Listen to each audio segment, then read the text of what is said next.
오늘은 전인적 치유피정 제27강의 현대병의 예방과 치료, 암의 극복, 식생활 습관만 바꿔도 모든 현대병 완쾌 보도록 하겠습니다. 시편 136편 13절 정녕 당신께서는 제 속을 만드시고 제 어머니 뱃속에서 저를 엮으셨습니다. 누가? 하느님께서 우리 속을 만드시고 어머니 뱃속에서 우리를 엮으셨어요. 집회서 30장 16절 몸의 건강보다 좋은 재산은 없고 마음의 기쁨보다 큰 즐거움은 없다. 현대병의 정의와 특성, 현대병의 정의 비전염성으로 만성적이며 각 기관이 퇴행성 과정을 밟는 질병으로 중년과 노년층에 주로 발생하는 질병이다. 대사증후군, 고혈압, 당뇨, 고지혈증, 비만 이런 것이 거기에 속합니다.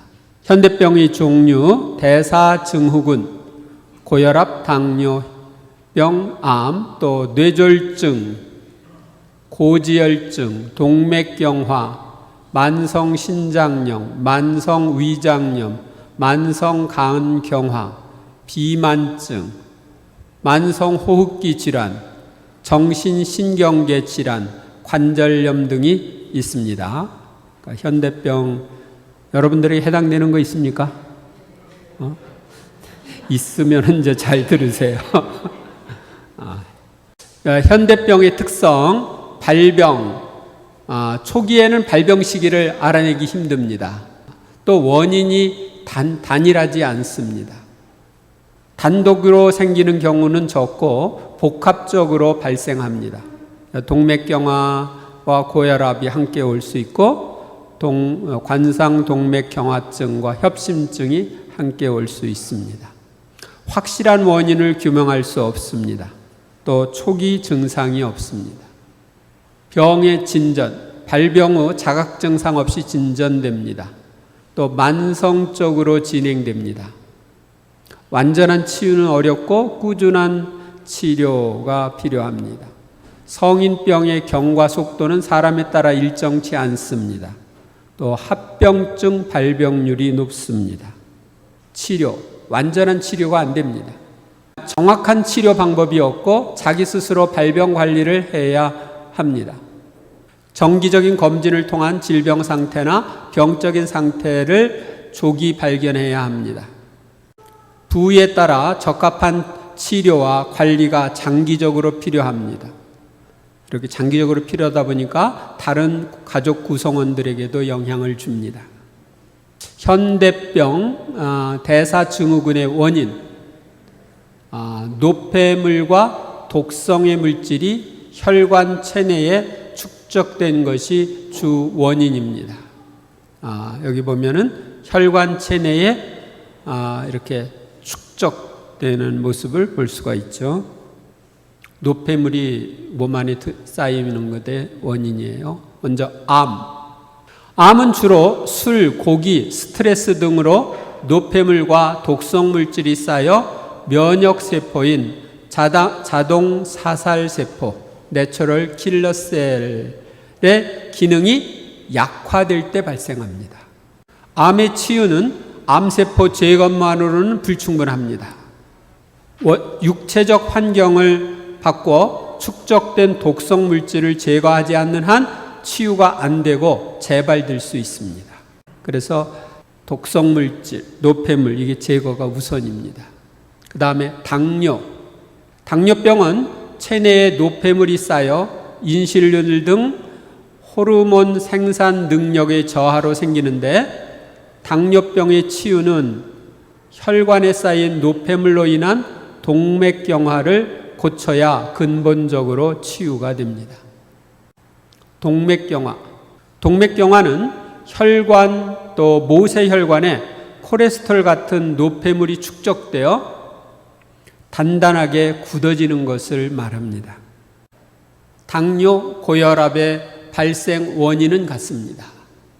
혈관이 노폐물로 좁아지거나 순환이 나빠지면 피를 모세혈관까지 보내고자 하는 자위력이 작동되는 경우는 고혈압이 먼저 발생합니다. 그러니까 노폐물 사이를 뚫고 들어가야 되니까 압을 높이는 거죠. 그래서 고혈압이 먼저 발생해요.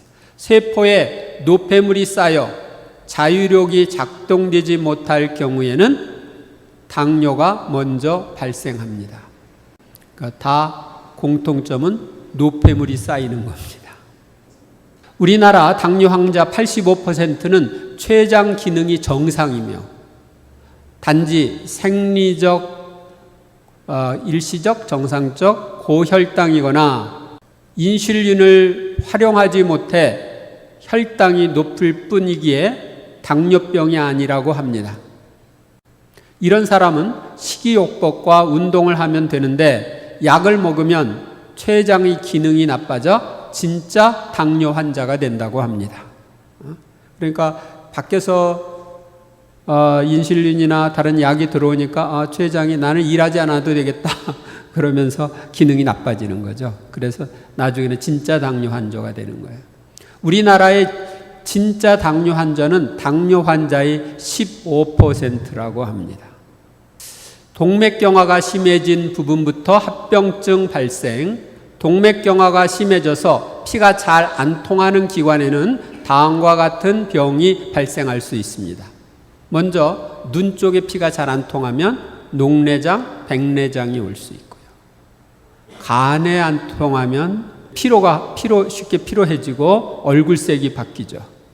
생식기 쪽에 피가 잘 안 통하면 조기 폐경, 정력감퇴, 손발에 피가 잘 안 통하면 손발 저림, 발톱 무좀, 염증, 족부궤양, 관절염 이런 것들이 생깁니다.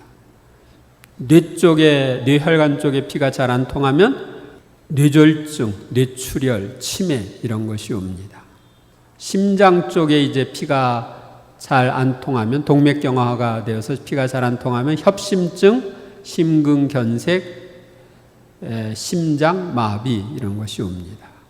신장 쪽에 동맥경화가 일어나서 피가 잘 안 통하면 당뇨, 요단백, 신장병, 그래서 나중에는 투석을 하게 됩니다. 다 공통점은 뭐냐? 동맥경화로, 또 다시 말하면 노폐물이 혈관 속에 쌓여서 피가 잘 안 통할 때 모든 병이 온다 하는 것입니다. 현대병의 원인은 잘못된 식생활에 있습니다. 백미, 흰 밀가루, 흰 설탕, 각종 화학 조미료, 자극성 식품 이런 거 가릴 것 없이 맛있는 모든 고기, 생선, 조류들을 많이 먹습니다. 가능하면 푹 지지고 볶고 튀겨서 맵고 짜게 불고기 해서 애용합니다. 머리와 의지로 먹지 않고 배와 입맛에 따라 먹습니다. 소화가 안 되면 단숨에 소화시키는 소화제를 털어 넣습니다. 빵과 과일, 밥과 과일을 동시 섭취할 때는 먼저 과일을 섭취하는 것이 좋습니다. 채소와 과일을 동시 섭취할 때는 독가스가 발생합니다. 우유를 섭취할 때는 대사 과정에서 독소를 많이 만들므로 이를 중화하는 데 칼륨이 필요합니다. 육식을 하면 독이 생성되는데 특히 요산은 통풍의 원인이 됩니다. 보약보다 더 좋은 건강 음식, 최선의 천연 혈압약, 고구마, 가벼운 허리병, 민들레즙, 동물고기보다 더 좋은 식물고기, 콩. 이 콩을로 동물고기를 대체하면 간경화나 담석증을 예방하고 기름 산화 방지, 혈관 유연 이런 기능이 있습니다. 치질 근치약, 현미, 가정상비약, 감자생즙, 숯가루. 감자생즙은 제가 안 먹어봤어요. 숯가루는 먹어봤는데. 이 숟가루를 먹으면 헬리코박터균이 소멸된다고 합니다. 신경안정제, 미역국, 난폭한 성질이 남편 진정제, 히스테릭한 아내 발작 조절제. 그래서 오늘 싸울 것 같다 그러면 미역국을 주는 거예요. 신경안정자도록. 현대병 근치의 길, 과일을 통한 현대병 치료. 과당에 많이 함유되어 있는 유리단당류는 암세포에 맞서 싸우는 역할 때문에 과당 섭취만으로도 모든 현대병 치료가 가능합니다. 이거 굉장한 메시지예요. 제가 다른 책들 많이 봤는데 이게 제일 신뢰할 만하고 효과가 있어서 여러분에게 소개하는 겁니다. 최소 3일간의 과일식을 실천할 경우 어지간한 현대병은 사라집니다. 과일만 섭취할 경우에는 활동 에너지가 부족하게 되며 이때 신체는 불필요한 에너지를 태워야 하기 때문에 어지간한 종양이나 지방간, 혈압, 류마티스, 당뇨 등 현대병이 치료됩니다. 이게 굉장히 중요한 거예요. 이 노폐물이 쌓여가지고 생긴 것들이 치유가 되는 거예요. 모든 현대병의 치료법은 같아서 유리단당류처럼 가장 좋은 당을 섭취하면 노폐물이 제거되고 암덩이도 6시간 만에 녹을 수 있으며 건강한 피를 보유할 수 있습니다. 이 건강한 피에는 암세포가 6시간 만에 없어집니다. 따라서 과일식 하나로 모든 병이 치유될 수 있으며 병의 경중에 따라 기간을 더 늘리거나 재차 실시하면 중증도 회복됩니다. 과일식의 원리. 과일만 먹으면 에너지는 떨어지나 노폐물, 기름 등을 태워 에너지를 보충하게 되며 만병에 도움이 됩니다. 과일식을 하면은 에너지가 부족하니까 배고파요. 배고플 때 치료가 된다는 것입니다. 배고플 때는 따뜻한 물을 마시면 배고픔이 사라집니다. 우리 배고프다고 느끼는 건 위장이 비어서 차질 때 배고프거든요. 근데 위장에 따뜻한 물이 들어가면 따뜻해지니까 배고픔이 사라지게 되는 겁니다. 과일식을 하는 동안은 핀잔을 또 따지는 일을 하지 말고, 핀잔을 주거나 따지는 일을 하지 말고 또 라디오나 TV를 시청하지 않으며 기분 좋은 노래를 듣도록 합니다. 가슴 아픈 노래는 듣지 말 것. 가슴 아프게 하는 노래도 있죠. 그런 건 듣지 말고. 그러니까 세상 것들로부터 벗어나라 이런 얘기예요. 과일식을 하는 동안은. 그럼 뭘 해야 되느냐? 성경을 읽으세요. 하나님을 찬미하는 노래를 부르세요. 과일식 치료 방법. 과일식을 하는 방법은 하루 3끼 식사를 과일로만 하는 것입니다. 과일 이외에 어떤 음식도 먹지 않습니다.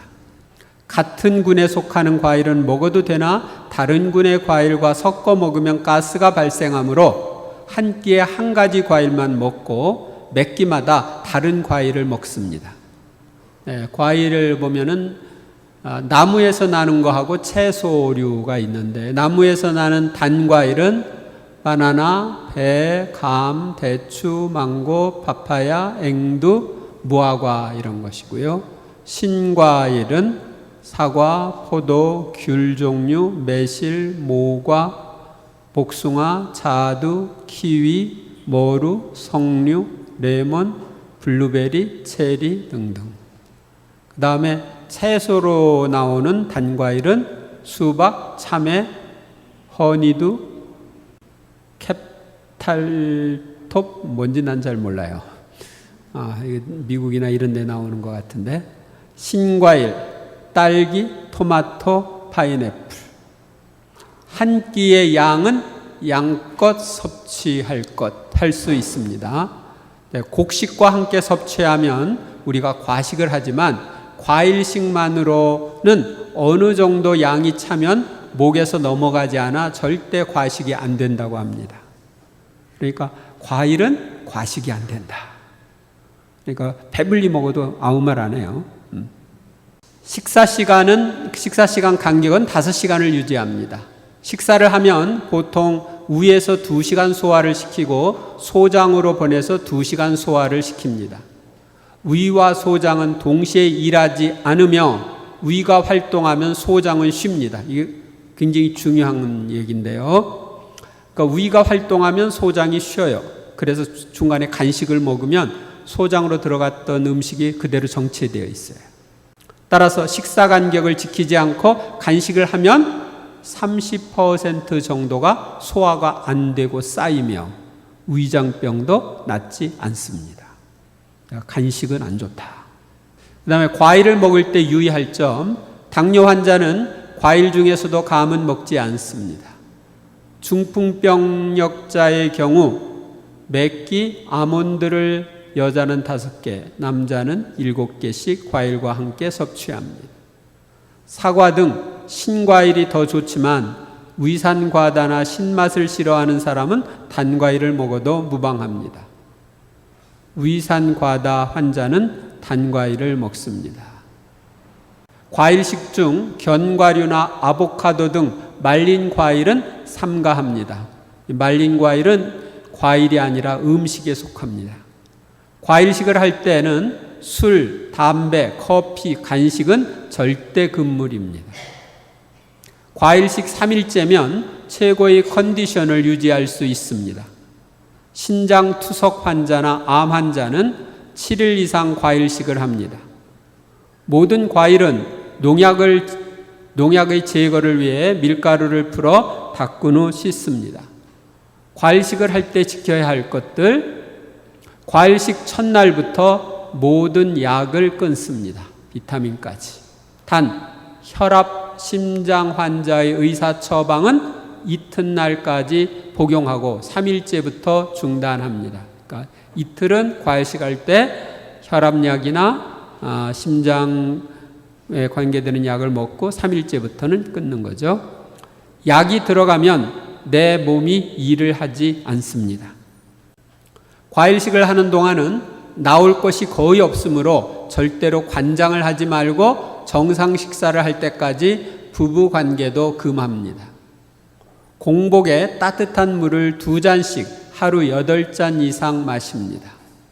아침에 일어나서 2잔, 식사 후에 2시간 후 2잔, 점심 식사 후 2잔, 저녁 식사 후 2잔, 그러니까 2시간 후에 이렇게 하면 8잔이 되죠. 이렇게 먹어도 되고 2시간 이후에 오후에 특히 물을 더 드셔도 좋습니다. 오후나 저녁에. 식사 중간에 허기가 질 때도 따뜻한 물을 마셔줍니다. 과거 병력이 있는 경우 과일식 이틀째 때 다시 아픈 증상을 느낄 수 있으나 통증은 진통제 없이 견딜 만한 수준이며 완전 치료의 과정이므로 걱정하지 않아도 됩니다. 과일식을 하는 동안 매일 맑은 공기를 마시면서 1시간 이상 운동을 하거나 산책을 하고 따뜻한 물로 샤워를 합니다. 그러니까 1시간 이상 운동하는 거 아주 중요해요. 과일식을 해도 이렇게 하시면 몸의 신진대사가 활발해집니다. 과일식을 하는 동안은 세상의 근심 걱정에서 벗어나 기쁘고 즐겁게 생활합니다. 이를 위해서 TV 시청을 하지 않고 성경이나 신앙서적을 읽으며 기도합니다. 그리고 밤 10시에 취침해서 7, 8시간 충분히 잠을 잡니다.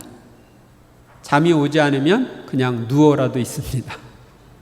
여기 저녁 10시부터는 잠잔다는 게 아주 중요해요. 과일식을 할 때 얻는 효과.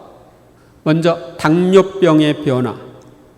4일째 아침 80%의 사람은 당 수치가 정상화됩니다. 정상 수치가 안 된 사람은 며칠 있으면 정상 수치가 되며 정상 수치가 될 때까지 과일식을 실시합니다. 그래서 한 일주일 정도 실시하면 좋습니다.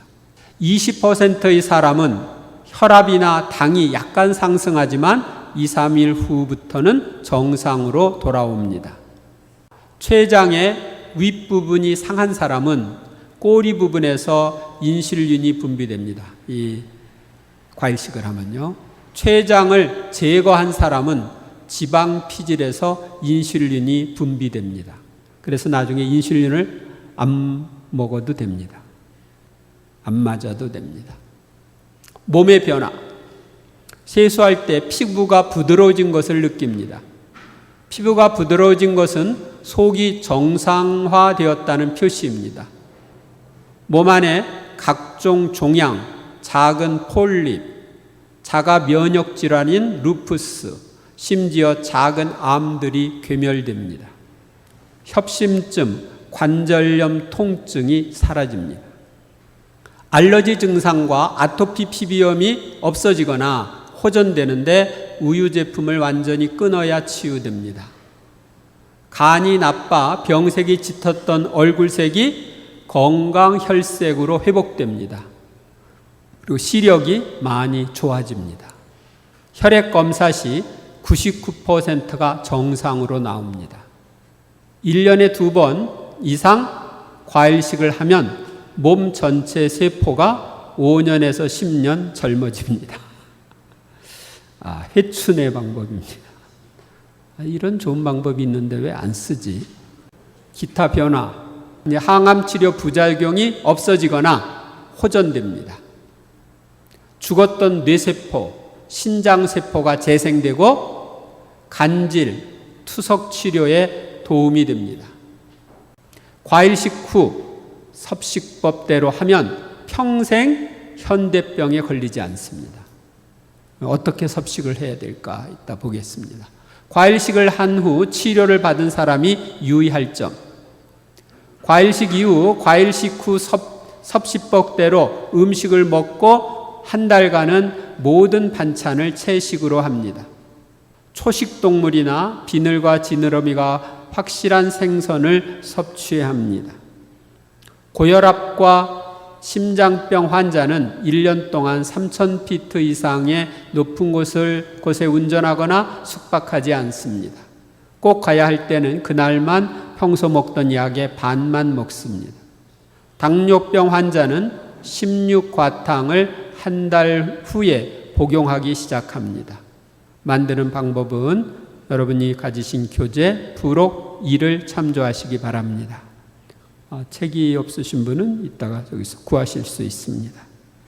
잘못 관리하여 혈압이나 당 수치가 높아지거나 통증 유발 시 하루 과일식을 합니다. 그러니까 과일식 며칠 해가지고 다 정상이 됐는데 내가 막 밖에서 먹고 잘못 관리해서 문제가 생겼을 때는 하루 정도 과일식을 하라는 겁니다. 재발 일수가 많을수록 정상 수치가 되려면 과일식을 오래 해야 합니다. 과일식을 한 후에 다음과 같이 섭식을 하면 평생 약을 먹지 않고도 현대병에 걸리지 않습니다. 아침, 점심, 저녁. 쉽게 얘기하면 아침, 점심은 현미밥을 먹고 저녁은 과일을 먹는다. 아시겠어요? 그리고 반찬을 먹을 때는 생 것과 익힌 것. 그래서 생 것을 2가지 먹는다면 익힌 것을 1가지 먹는다. 그래서 생식이 중심이 되도록 이렇게 하라는 것입니다. 그러니까 반찬을 너무 많이 먹지 말고 한 3가지 정도 이렇게 먹으라고 되어 있는데 그러니까 평생 아침, 점심은 현미, 저녁은 과일식을 하면 평생 동안 약을 안 먹어도 된다. 여기까지 이제 하나 말씀을 드리면 여러분들이 이 과일식을 실천하시기를 바라고요. 요즘에는 프루테리안이라는 사람들이 있습니다. 그 사람들은 뭐냐면 베지테리안이라고 하는 사람들처럼 베지테리안은 채식주의자들을 그렇거든요. 프루테리안은 과일만 먹고 사는 사람들입니다. 네, 과일만 먹고 몇 년씩 그냥 삽니다. 그래도 몸이 아주 건강하고 아무 지장이 없는 거예요. 그런 사람들이 있습니다. 우리 니체타 씨 과일식 했던 경험 얘기해 볼까?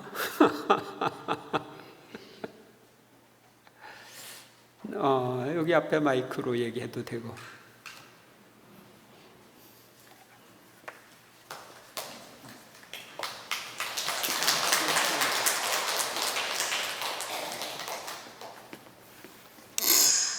안녕하세요. 신부님께서 가르쳐준 대로 제가 실시한 거를 여러분이 좀 참고하시라고 같이 나누고 싶습니다. 저는 광명시 한 성당에 적을 두고 있는 박묘순 니체타입니다.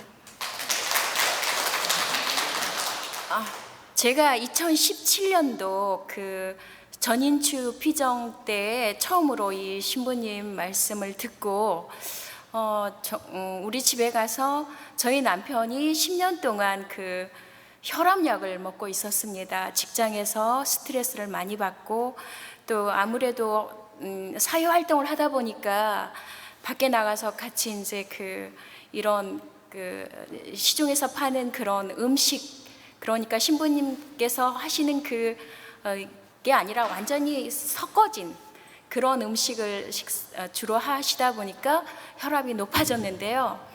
10년 동안 먹고 나도 계속 양이 고쳐지는 게 아니라 많아지는 거예요. 그래서 그러면 우리도 이번 기회에 한번 해봐야 되겠다 해서 아들과 남편과 저 셋이 과일식이를 하기로 하고 냉장고에 있는 것들을 다 없애고 과일을 사다가 놓았습니다. 이제 밥을 안 먹어야 되니까. 그래서 시작을 했는데 아침은 뭐 이를테면 요즘 같은 경우는 과일이 싸잖아요. 토마토나 또는 이제 그 참외나 이런 것 등등을 쌀 때 싼 과일을 가지고 실시를 했는데요. 처음 하루는 굉장히 견디기 힘들었습니다. 과일만 먹어야 되니까. 그 다음에 이틀째 되니까 조금 더 힘들고 3일째 되니까 이제 굉장히 몸이 편안해졌습니다. 제가 제 인체 실험을 했기 때문에. 그리고 우리는 이제 아들이 3일 가지고 되겠습니까 어머니, 더 해야 된다고 해서 나흘까지 했는데요. 그때는 정말 힘들었지만 몸은 이렇게 아주 굉장히 좋았어요. 제가 성당에서 그 오르간 반주 봉사를 하는데 이제 하고 난 다음에 오는데 갑자기 그 먼 데 있는 글자들이 잘 보이기 시작했어요. 간판 글씨들이.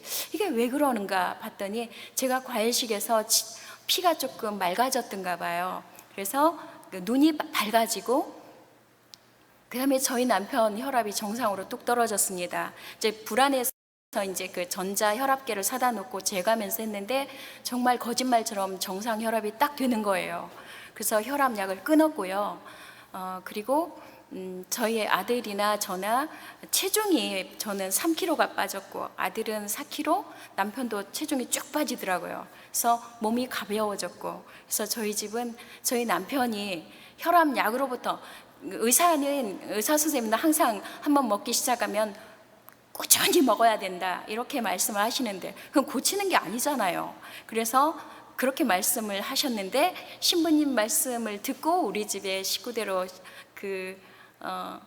과일식을 실천한 결과 혈압약으로부터 해방됐습니다. 신부님께 이런 좋은 식사법을 알려주신 신부님께 감사드립니다. 이상입니다.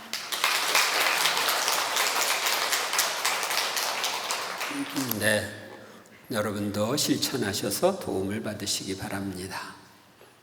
암의 극복, 젊음은 혈액으로 결정됩니다. 암세포를 건강한 혈액 속에 넣어두었더니 6시간 만에 없어졌습니다. 현대의학의 암치료법은 지난 50년간 그 기본에 있어서 변화가 없습니다. 3대 치료법이 수술법, 방사선법, 키모, 즉 화학-항암약 투여법입니다. 어느 것도 근본 치료가 안 되며 컴퓨터 단층 촬영상으로는 암덩어리가 다 제거된 치료를 받았을지라도 모든 암은 100% 재발한다는 것이 의학 통계상 정설입니다. 왜냐하면 원인은 제거하지 않고 현상만 없앴기 때문에 그렇습니다. 왜 암은 100% 재발할까? 암이 재발하는 원인은 암 발생의 근본 원인인 생활 습관 변화 없이 암이라는 증상 제거에만 전념했기 때문입니다. 현대의학은 암을 제거시킨 후 다시 암이 발생하지 않는 삶을 가르쳐 주지 않습니다. 암을 발생시키는 삶을 수정할 때 암은 발생도 안 되고 재발도 안 됩니다. 그럼 어떻게 삶을 수정해야 할까요? 이 세상에 암 환자가 안 되게 태어난 자는 아무도 없습니다. 누구나 암 환자가 될 가능성을 가지고 태어납니다. 모든 인간은 그의 삶을 어떻게 살았을지라도 하루에 수백 개에서 수천 개 정도의 암세포가 발생한다고 종양학 세포학자들은 발표했습니다. 어떤 사람은 수만 개 생긴다고도 합니다.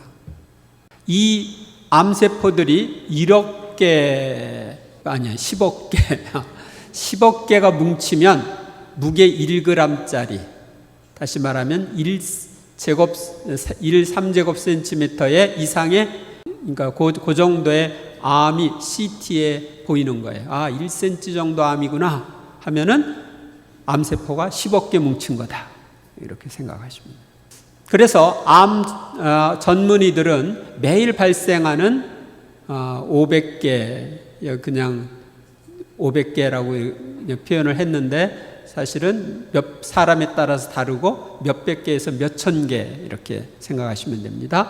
500개의 암세포가 제거되지 않고 10억 개 미만까지 분열해 가는 상태의 전 인류를 제1단계의 암 환자라고 부릅니다. 그러니까 여러분들은 다 암 환자예요.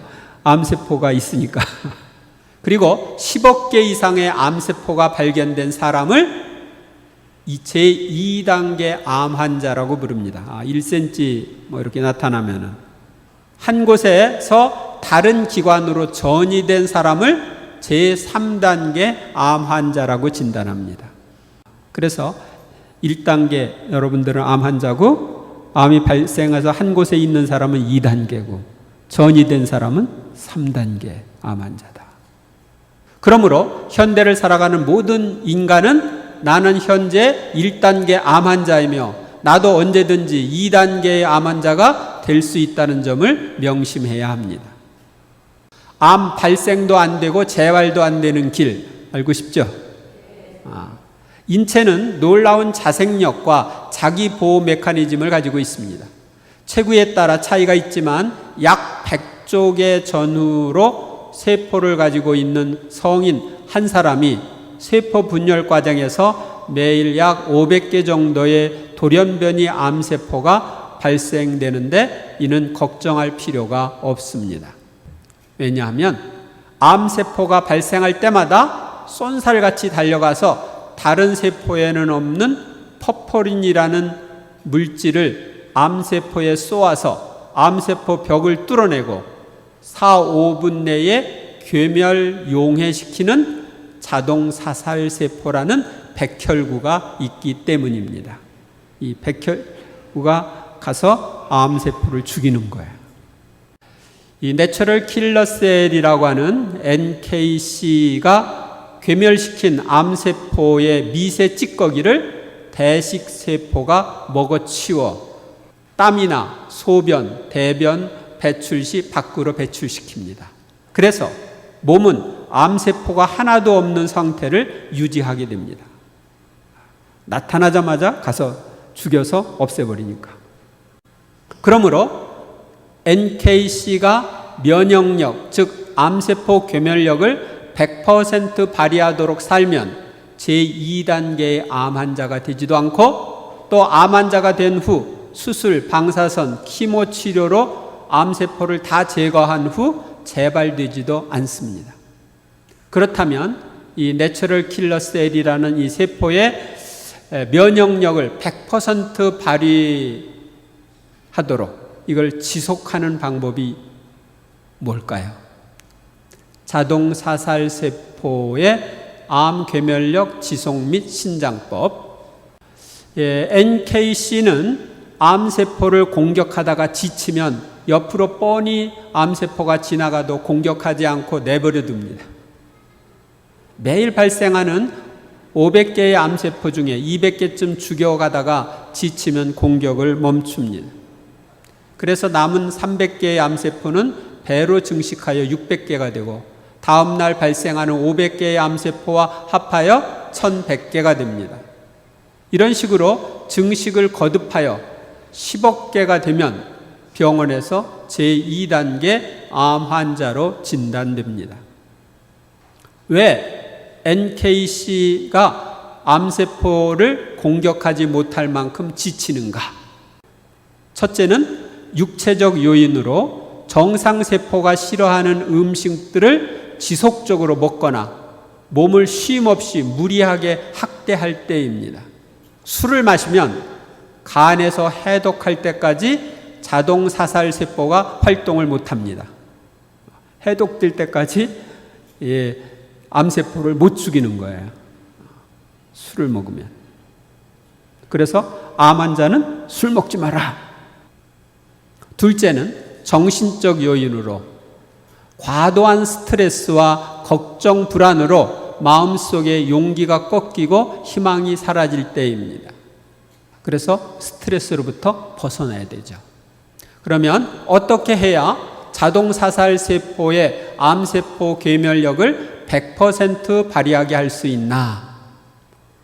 어떤 환경에서도 신바람나게 휘파람을 불며 앞으로 나아가는 삶의 비결을 배워야 합니다. 염려하지 말고 모든 일에 감사해야 합니다. 아셨습니까? 그러니까 성경 말씀대로 시련 가운데서도 그걸 다시 없는 기쁨으로 여기면서 살아야 하는 것입니다. 성경 말씀대로 살면 안 걸립니다. 암에 잘 안 걸려요. 가능한 한 밤 10시 이전에 취침합니다. 이게 아주 중요해요. 밤 10시부터 12시 사이에 잘 때 몸을 치료하는 호르몬이 분비되는데 인간의 두뇌과학은 현재 20여 종의 이 호르몬을 발견하고 있습니다. 이 호르몬이 분비되면 지쳐있던 내추럴 킬러 셀이라는 세포가 힘을 얻어서 활기차게 암세포를 마구 공격합니다. 그러니까 저녁에 일찍 자야 암세포 공격력이 활성화되는 거예요. 내추럴 킬러 셀의 면역력을 활력 있게 하는 음식을 먹습니다. 최고의 암 치료제는 NKC의 면역력을 최상화시키는 음식입니다. 지쳐버린 NKC를 전파 전자현미경으로 들여다보면 세포벽이 80대 노인의 피부처럼 쭈글쭈글해져 있습니다. 그런데 유리 단당류가 소화 흡수되면 그 쭈글쭈글했던 세포벽이 대리미질한 것처럼 쫙 펴지며 지나가는 암세포들을 마구 공격하여 괴멸시킵니다. 그럼 이 유리 단당류는 어디에 많이 들어있는가? 이 유리 단당류가 많이 들어있는 대표적인 새 식품은 싱싱하게 잘 익은 과일들, 각종 버섯들, 비싼 상황버섯이나 영지버섯이 아니라도 좋습니다. 또 가공하지 않은 인삼에 들어있습니다. 가공하지 않은 인삼이라는 건 수산물을 가리키죠.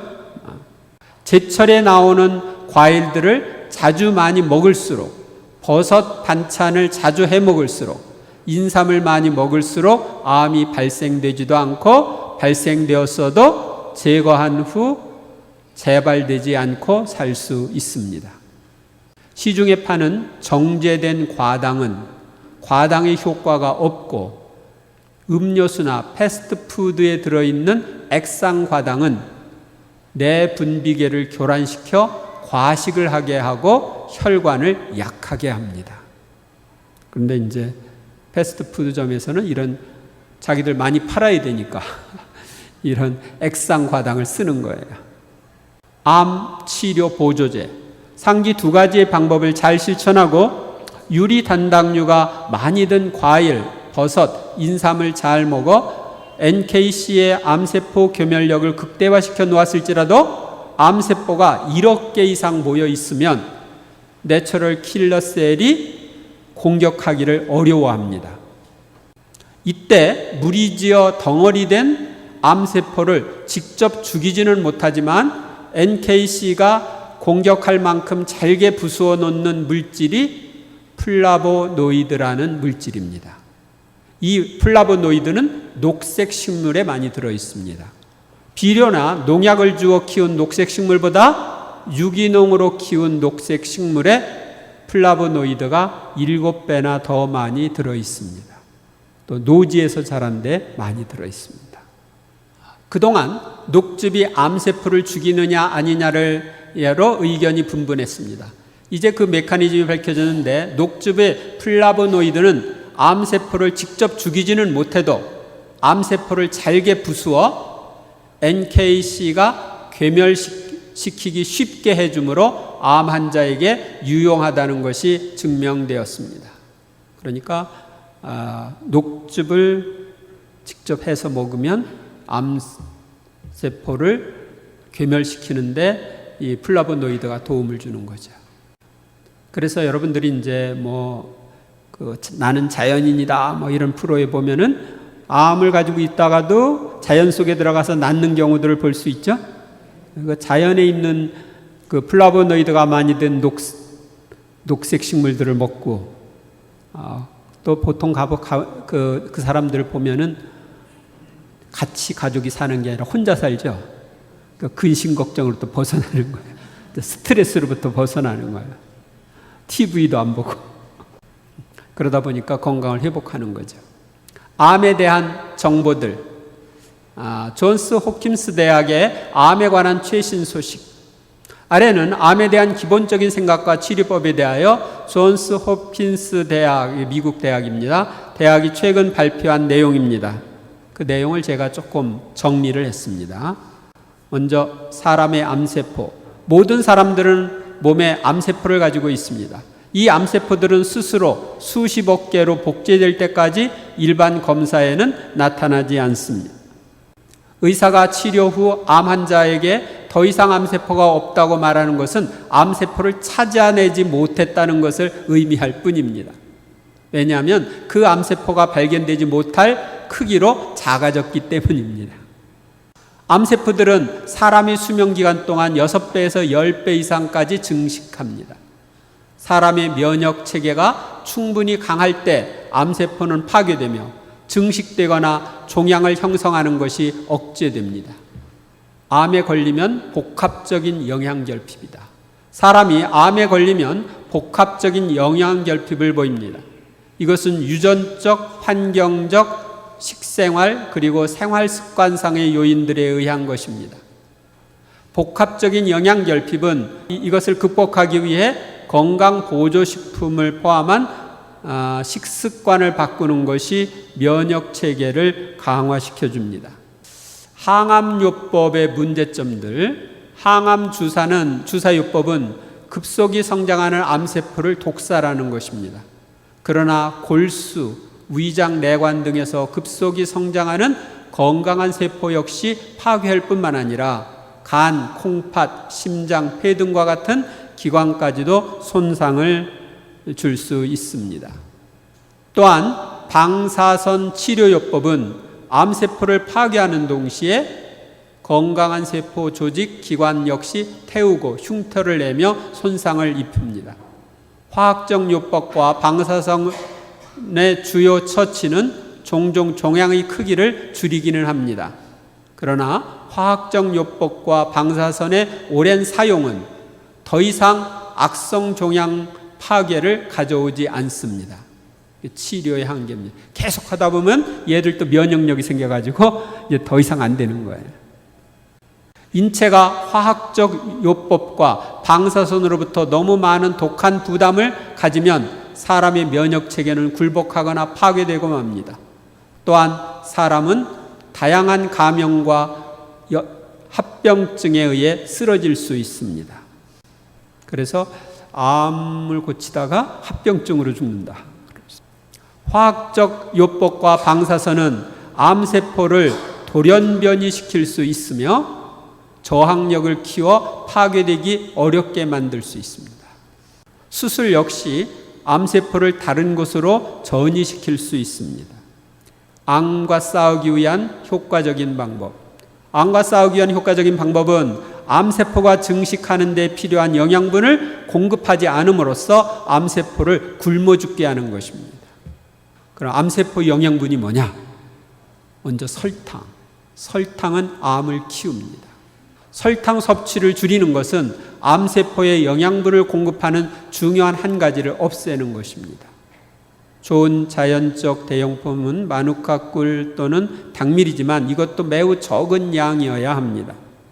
식용 소금은 색을 하얗게 하기 위해 화학적 첨가를 합니다.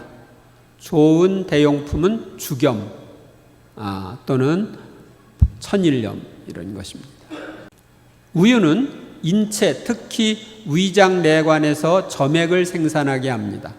암은 이 점액을 먹음으로 우유를 줄이고 무가당 두유로 대체하면 암세포는 굶어 죽을 것입니다. 그래서 암이 좋아하는 우유는 먹지 않는다. 암세포는 산성 환경에서 나타납니다. 육식 중심의 식생활은 산성입니다. 생선을 먹는 것과 소고기나 돼지고기 대신 약간의 닭고기를 먹는 것이 최선입니다. 그러니까 가능하면 소고기나 돼지고기 같은 것은 안 먹는다. 또한 육류는 가축 항생제, 성장 호르몬과 기생충을 포함하고 있습니다. 이것들은 모두 해로운데 특히 암 환자에게 해롭습니다. 그래서 암 환자들은 이 육식 중심의 식생활을 피해야 합니다. 먹으려면 생선 먹는 거 괜찮습니다. 식단의 80%는 신선한 채소와 주스, 잡곡, 씨, 견과류, 그리고 약간의 과일을 섭취하여 인체가 알칼리성 환경에 놓이도록 도와주고 20%는 콩을 포함한 불에 익힌 음식들로 먹습니다. 그러니까 산성 상태에서 암이 많이 발생하기 때문에 우리 몸을 알칼리성으로 만드는 것이 좋습니다. 신선한 채소 주스는 살아있는 효소를 생산하며 이것은 쉽게 흡수되어 15분 안에 세포에까지 도달하고 건강한 세포에게 영양을 공급하여 성장을 도와줍니다. 건강한 세포를 만들기 위한 살아있는 효소를 얻으려면 신선한 채소 주스, 콩의 새싹을 포함한 대부분의 채소들을 우리가 활용해서 채소 주스를 마시고 하루에 두세 번 생채소를 먹도록 노력합니다. 효소는 화씨 104도에서 파괴되기 시작합니다. 섭씨 40도부터 파괴돼 48도 가면 완전히 파괴되는 거예요. 그래서 철저한 식이요법을 하려면 암을 고치는 막스 거슨 식사요법의 비밀이란 책을 참고하시기 바랍니다. 이 막스 거슨 박사가 식이요법을 통해 많은 암 환자들을 치료했습니다. 카페인을 많이 함유한 커피, 차, 초콜릿을 피합니다. 그거 먹으면 안 된다는 거예요. 생각해 보니까 이상해가지고. 녹차는 암과 싸우기 위한 좋은 대용품입니다. 독소와 중금속을 피하기 위하여 수돗물이 아닌 정수된 물을 마시는 것이 좋습니다. 증류된 물은 산성이므로 피하는 것이 좋습니다. 그러니까 증류수가 좋다고 하는 사람들이 있는데 이건 산성이기 때문에 암 환자들에게는 안 좋은 거예요. 몸을 산성화시키니까. 단백질. 육류의 단백질은 소화가 어렵고 많은 양의 소화 효소를 필요로 합니다. 그래서 육류, 과식을 피하는 거죠. 소화되지 않은 육류는 창자에 남아서 부패되거나 더 많은 독소를 만들게 합니다. 암세포벽은 견고한 단백질로 쌓여 있습니다. 육류 섭취를 줄이거나 상가함으로써 더 많은 효소가 암세포의 단백질벽을 공격할 수 있도록 하여 인체의 킬러세포가 암세포를 파괴하도록 만듭니다. 그래서 암 환자들은 가능하면 육류는 먹는다, 안 먹는다? 안 먹는다. 아셨어요? 이 육류를 소화하려는데 많은 소화 효소가 필요하거든요. 근데 그쪽에 쓸 걸 암세포 공격에 쓰도록 하는 거죠. 보조식품, 몇몇 보조식품, 항산화제, 비타민, 미네랄 이런 것들은 인체 스스로 암세포를 파괴하기 위한 내추럴 킬러셀, 이 킬러세포를 활성화하여 면역체계를 형성합니다. 비타민 E와 같은 다른 보조식품들은 유전자에 의한 세포의 능동적 죽음 또는 손상을 입은 필요치 않은 세포를 인체의 자연적 방법에 의해 없애는 프로그램 세포사를 일으키는 것으로 알려졌습니다. 암의 치유를 위해서 고용량 비타민C 요법이 있고 따뜻한 물에 타서 먹으면 흡수력이 좋은 알칼리수가 되고 항산화력이 강한 죽염을 암의 치유에 이용하기도 합니다. 제가 읽은 것에 보면은 이 고용량 비타민C 요법이 화학요법보다 100배 이상 낫다. 그런 기록이 영국에서 나온 게 있습니다. 그리고 이 죽염을 따뜻한 물에 알칼리수에 이렇게 타서 먹으면 이 항산화력이 아주 엄청나게 증가합니다. 그래서 어떤 데서는 그냥 이 암 치료로 죽염만 먹게 하는데 그거 가지고서는 안 되고요. 종합적으로 해야 됩니다. 사랑과 용서. 암은 마음, 육체, 정신의 질병이므로 활동적이고 긍정적인 정신은 암과 싸우는 사람을 생존자로 만드는 데 도움을 줍니다.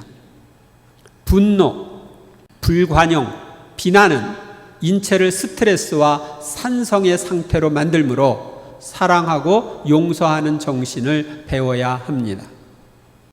그 다음에 유산소 운동. 암세포는 유산소 환경에서는 번성할 수가 없습니다. 매일 운동을 하고 시음호흡을 하는 것은 암세포를 파괴하기 위해 적용되는 또 다른 수단입니다. 그러니까 이거 매일 운동하는 것이 아주 중요해요. 암을 이긴 사람들은 모두. 아래 글은 영국 옥스퍼드 의대를 졸업하고 심장혈관외과를 전공한 의사이자 자신의 암을 자연요법으로 극복한 이블린 와셀루스 박사의 글로서 1987년부터 1990년까지 암을 이긴 400여 명의 사람들의 특성을 추려 놓은 것입니다. 그걸 좀 제가 주제별로 좀 정리를 했습니다. 자기의 생명에 대한 태도.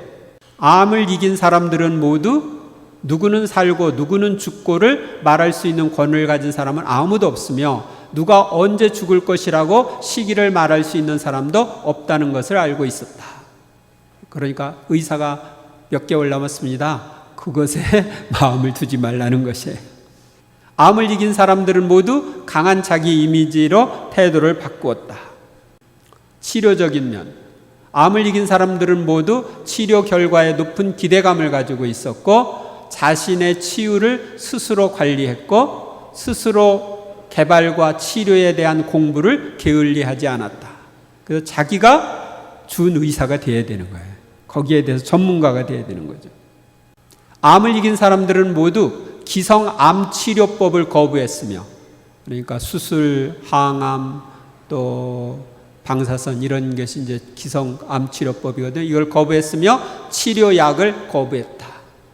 암을 이긴 사람들은 모두 치유의 길로서 자연요법을 택했다. 암을 이긴 사람들은 모두 질문을 하고 대답을 요구하는 까다로운 환자로서 모두 자신을 위한 끈질긴 투사들이었다. 암을 이긴 사람들은 모두 한 가지 약이나 치료법으로 나을 수 없다는 것을 알고 있었기 때문에 생명력을 강화시킬 수 있는 다른 요소들과 형태들을 융화, 흡수할 수 있는 길을 모색했다. 그러니까 한 가지 가지고 암을 낫는 게 아니라 종합적으로 해야 된다는 거예요. 종합적으로. 근데 어떤 사람들은 한 가지만 가지고 살려고 그러니까 안 되죠. 암을 이긴 사람들은 모두 어떤 사람은 자연과 음악을, 또 어떤 사람은 식이보조제 등을 치유의 일부로 썼다. 그러나 공통적으로 모두 대체의료만을 사용했다. 이게 이제 대체의료, 다음 시간에 강의를 할 텐데, 대체의료는 한의랑 또 다른 거예요. 그러니까 유럽에서 이제 양의학이 발달했잖아요. 근데 서양의학이 발달하면서 문제가 생겼어요. 서양의학으로 치료가 안 되는 것들이 있는 거예요. 그래서 그 치료가 안 되는 것들을 어떻게 치유를 할 수 있느냐, 다른 방법이 없느냐 연구한 게 대체의학이에요. 그러니까 양의학에서 한 단계 더 나간 것이 대체의학이에요. 거기에 대해서는 다음 시간에 또 조금 나옵니다. 그래서 이 사람들은 공통적으로 대체의료만을 사용했다. 현대의학으로는 암이 치료가 안 되니까 그렇습니다. 정신적인 면, 암을 이긴 사람들은 모두 어떤 종류의 것이든 외부로부터 건강에 부정적인 영향을 받지 않도록 자신을 방어했다. 부정적인 영향을 받지 않도록. 그래서 암을 이긴 사람들은 모두 스트레스를 피했고 자신에게 인내하는 법을 배웠다. 암을 이긴 사람들은 모두 무언가를 학수고대하고 삶의 목적 같은 것을, 암을 이긴 사람들은 모두 영적 활동과 사랑을 통한 치유를 추구했다.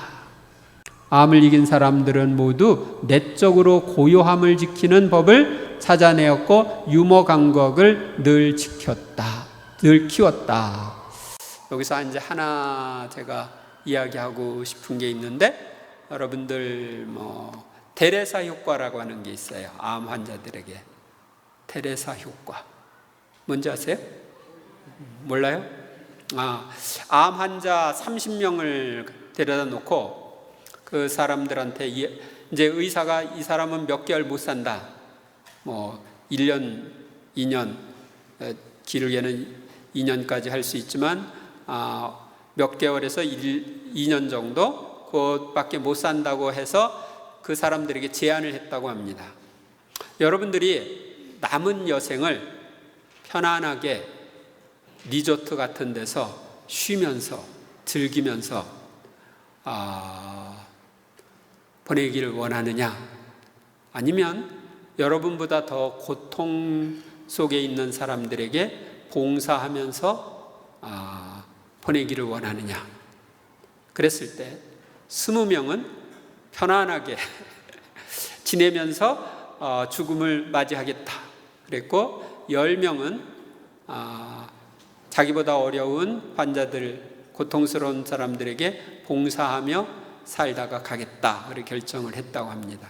그래서 이제 두 그룹으로 나눠서 그 후의 진척 과정을 봤는데, 편안하게 마무리를 하기 위해서 선택했던 사람들은 의사가 생각했던 대로 2년 안에 다 죽었어요. 그런데 그 어려운 이웃을 돌보기 위해서 선택했던 길을 간 사람들은 기간이 돼도 죽지 않는 거예요. 그 오래 산 사람은 15년을 살았다고 합니다. 그래서 이게 이제 테레사 효과라는 거예요.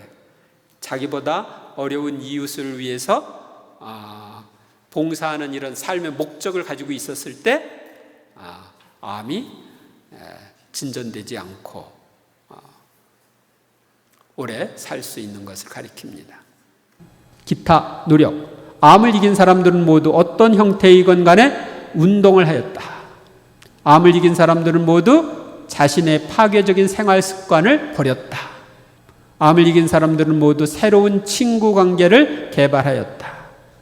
10대 국민 암 예방 수칙, 우리나라 겁니다. 암 발생의 3분의 1은 예방이 가능하고 3분의 1은 조기 검진으로 완치가 가능하며 나머지 3분의 1도 적절한 치료로 완화가 가능하다고 합니다.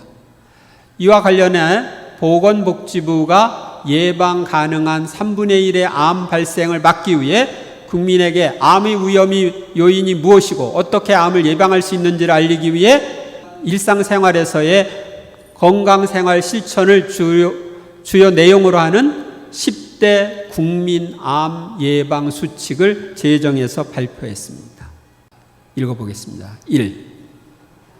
담배를 피우지 말고 남이 피우는 담배 연기도 피하기. 2.